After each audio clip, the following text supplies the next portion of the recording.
This walkway used to be lined with beautiful trees, which provided much needed shade, ever since I could remember. Recently, Subang Municipality, MBSJ, have chopped down these old trees. These trees had many important functions. Apart from giving shade to pedestrians, these trees reduce the surrounding ambient temperature.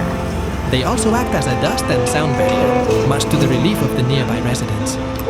The municipality is more concerned with approving construction of concrete buildings with total disregard for the adverse effects on the residents.